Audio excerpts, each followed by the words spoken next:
Welcome back guys, this is Abhinandan Pal and you are at A2P from Access to Phoenix.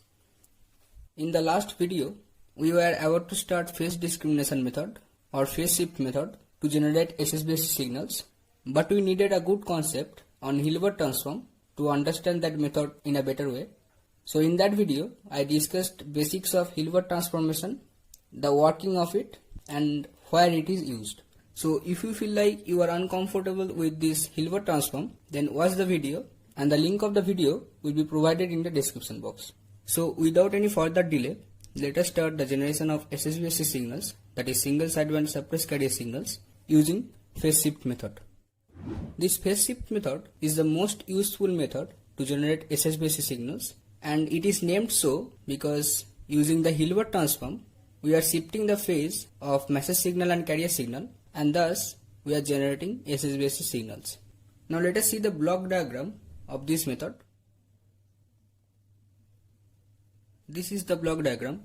We are supposing the message signal MT to be AM cos omega MT and carrier signal is cos omega CT.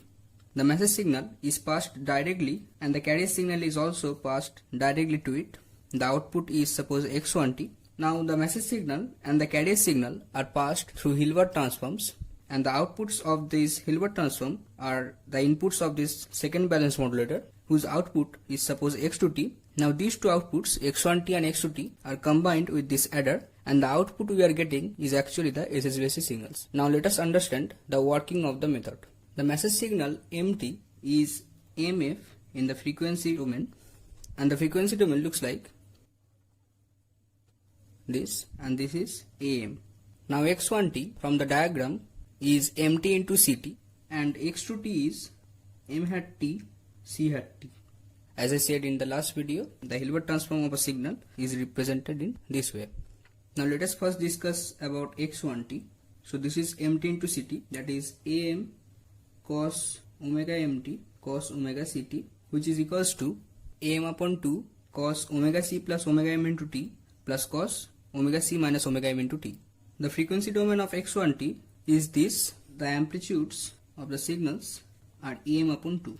If we consider that in this case positive and negative frequencies are scaled by 1, then in this case we can say that positive and negative frequencies are scaled by half. Now let us do it for X2T. X2T is M hat T into C hat T. So M hat T into CT is cos omega CT. So C hat T will be sin omega CT. So we will have M hat T into sin omega CT is e power j omega CT minus e power minus j omega CT divided by 2j. So this is equals to 1 upon 2j M hat T into e power j omega CT minus M hat T e power minus j omega CT. Now using frequency shift property of Fourier transform, we will have 1 upon 2j M hat. For this case it will be omega M minus omega C, but omega C is higher, so we are taking omega C minus omega M minus 1 upon 2j M hat omega C plus omega M. 1 upon 2j can be written as j upon 2 into M hat omega C plus omega M, and for this case it is minus j upon 2 M hat omega C minus omega M. So this is the output of the second balance modulator.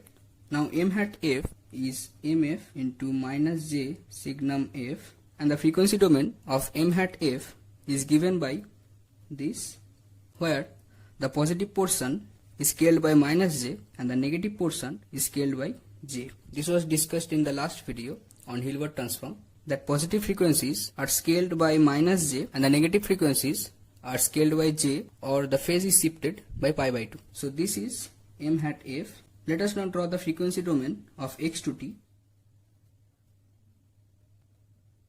So these are scaled by minus j and j for the negative side. So the upper sideband is scaled by j by 2 and the lower sideband is scaled by minus j by 2. The actual frequency domain of X2T will be, the positive portion will be multiplied by minus j into j by 2, that is minus j square upon 2, that is half, and this part will be scaled by minus half. Similarly, this part will be scaled by minus half and this part will be scaled by half. So X2F is given by this, and we previously saw that X1F is this. So let me draw X1F again.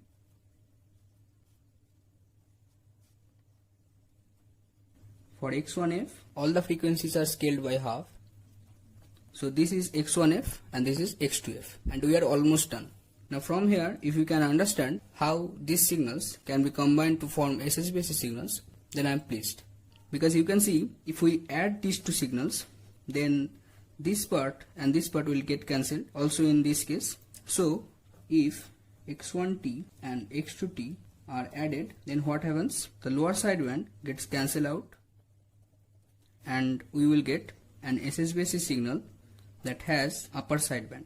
Similarly, if we subtract X2T from X1T, then what happens? The upper sidebands will get cancelled this time.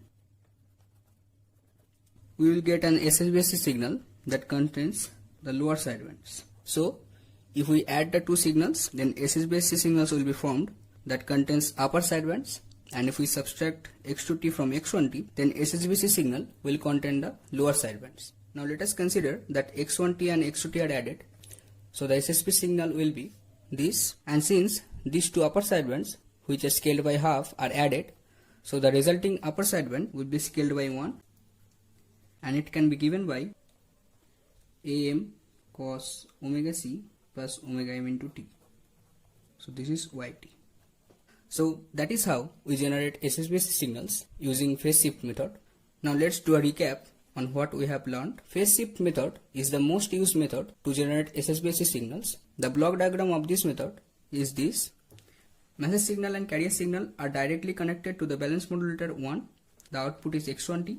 They are phase shifted by 90 degree using the Hilbert transform. The output of this balance modulator 2 is X2T. Now we have the liberty whether to add X1T and X2T or subtract X2T from X1T, depending on what type of SSBC signals we need. If we want that the single sideband suppressed carrier signal contains the upper sidebands only, then we need to add them, and if we want that SSBC signal will contain lower sideband only, then we need to subtract the signal, and accordingly we will get the result. So in this video I have discussed everything about phase shift method. I tried to make you understand what is the working of this method, and at last we have got the result. So that is all for this segment. I really hope that this video has cleared your concept on phase shift method and you have very well understand how phase shift method is used to generate SSBC signals. So don't leave without clicking on the like button, and please share it with your friends. Comment below your thoughts about how much this video was helpful to you and how much you understood.